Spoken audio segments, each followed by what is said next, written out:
O César Bornier, nessa encarnação que nós o conhecemos, ele nasceu em Barbacena em 1900 e desencarnou no Rio de Janeiro em 1989. Profissionalmente, ele era formado em Direito e tinha um cargo de fiscal do consumo do Ministério da Agricultura. E, então, essa era a atividade que ele exercia, de onde ele tirava recursos para o seu sustento, da sua família. E nós tivemos a oportunidade de conhecer o César Bornier, que foi uma pessoa que, além das suas qualidades individuais como pessoa, teve uma tarefa, nós consideramos assim, extraordinária no campo da doutrina espírita. Ele, sabendo dos trabalhos do Instituto Brasileiro de Pesquisas Psicobiofísicas, dirigido pelo Dr. Hernani Guimarães Andrade, resolveu vir a São Paulo, porque o Dr. Hernani era muito amigo do Newton Boechat e de outros companheiros do Rio de Janeiro. Então, o César Bornier quis um dia vir a São Paulo e veio. Ficamos maravilhados com a pesquisa dele, que ele se dedicava à pesquisa de reencarnação histórica. E foi aí o nosso contato com ele e admiração mútua, tanto da parte dele como do Dr. Hernani por ele, né? E nossa grande amizade começou ali, nessa troca de informações, materiais que o César mandou aqui para o Dr. Hernani no Instituto, né?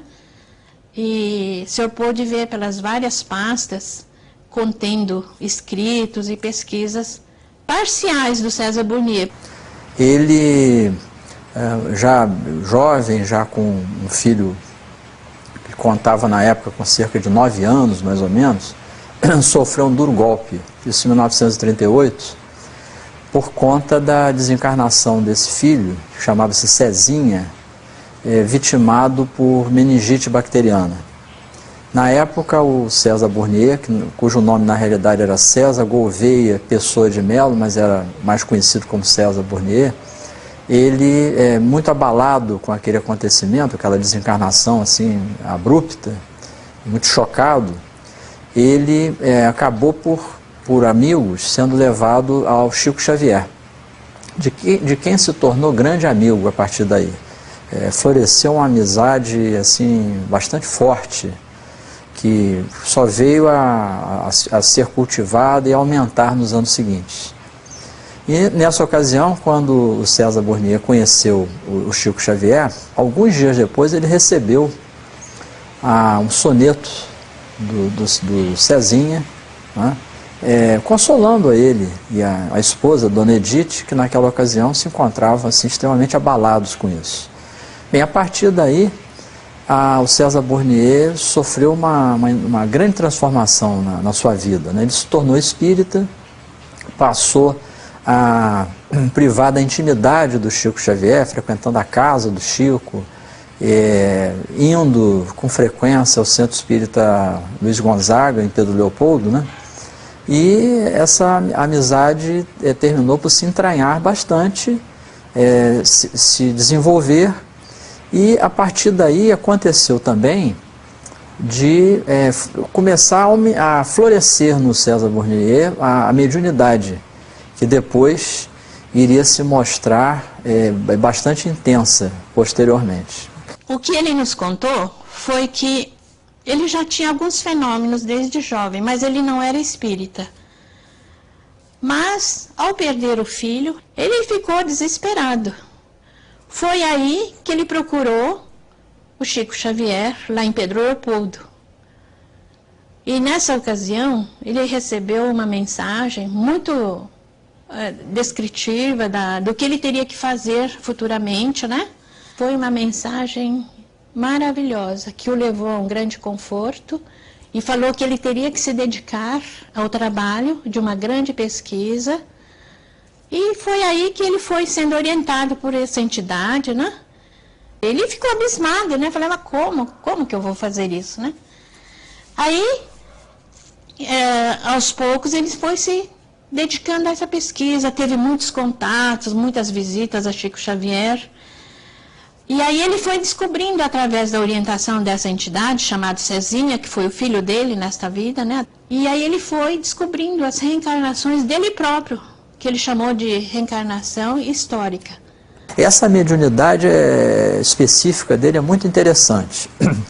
O César Bornier, ele desenvolveu espontaneamente, né, esse tipo de mediunidade, que consistia no seguinte: consistia em ele, através da inspiração mediúnica, localizar em eras passadas, né, espíritos que se encontravam reencarnados ou na época atual ou em épocas mais recentes, e que vinham através da fieira de reencarnações exercendo uma missão.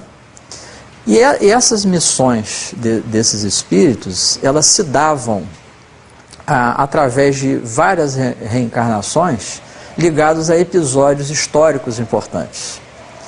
De tal maneira que ele, estudando o comportamento desses espíritos ao longo da história, ele conseguia obter evidências na própria história registrada que nos levavam a acreditar que eram a mesma individualidade, embora em personalidades diferentes, né?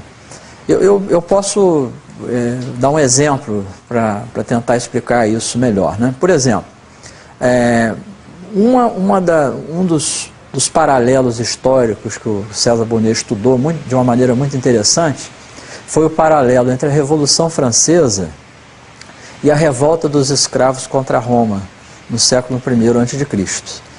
E ele verificou, através dos seus estudos, primeiro por inspiração mediúnica, e depois estudando em documentos mesmo, livros que têm o registro desses acontecimentos, que havia uma coincidência muito grande dos psiquismos de pessoas envolvidas num episódio e em outros. Por exemplo, ele verificou que havia um paralelo psicológico muito interessante entre Espartacus, que foi um herói da revolta dos escravos contra Roma, e Danton, por exemplo, na Revolução Francesa. Ele também observou um paralelo muito interessante entre Robespierre, que foi uma figura importante da Revolução Francesa, e Catilina, que havia atuado naquela época no ambiente, na ambientação lá em que ocorreu a revolta dos escravos contra Roma. E havia até dados registrados pela história que mostravam, ou pelo menos sugeriam, que se tratava do mesmo espírito, da mesma individualidade. Então ele descobriu que ele foi Danton, na França, ele foi Aníbal, e depois ele foi Garibaldi. Então existe uma sequência de reencarnações que o espírito Cezinha foi orientando ele a fazer. Então ele foi, ao mesmo tempo que ele recebia orientações, intuições, tudo, então ele fez um grande acervo de pesquisas sobre isso aí, sobre a própria vida dele. Como tinha sido Garibaldi, ele foi informado pelo menino Cezinha, já no plano espiritual, né, que uma filha natural do Garibaldi residia no Rio Grande do Sul. E que ele devia ir procurá-la, porque ela era uma pessoa muito humilde, uma lavadeira, e que tinha como comprovação um revólver que teria pertencido ao Garibaldi. É uma espécie de uma boina que o Garibaldi usava. E também tinha uma toalha de uma mesinha, sabe, quadrada, pequena. E falou que ela era portadora desses objetos, que teria pertencido ao Garibaldi. Então ele foi na casa dessa senhora e tentou conversar com ela, mas ela, com muito medo, uma senhora muito simples, humilde, né, negou. Não quis, falou que não tinha nada disso, que não conhecia nada disso. Aí o César não teve outro remédio senão voltar para o Rio. Quando ele voltou para o Rio, o espírito do Cezinha apareceu e disse para ele: volte lá, porque ela tem sim, ela tem esses objetos. Então ele, passado algum tempo, voltou lá novamente. Aí ela, já mais confiante, né, resolveu dar para ele os objetos que ele estava dizendo que era do Garibaldi. Era um revólver, a boina, que está aqui no Instituto, e a toalha da mesa.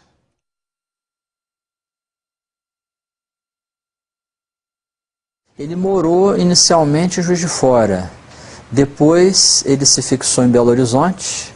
Na época que ele conheceu o Chico Xavier, ele morava em Belo Horizonte. Ele então se mudou para o Rio de Janeiro, já aposentado, e aqui ele se fixou no Rio, onde ele viveu esse último período, até 1989.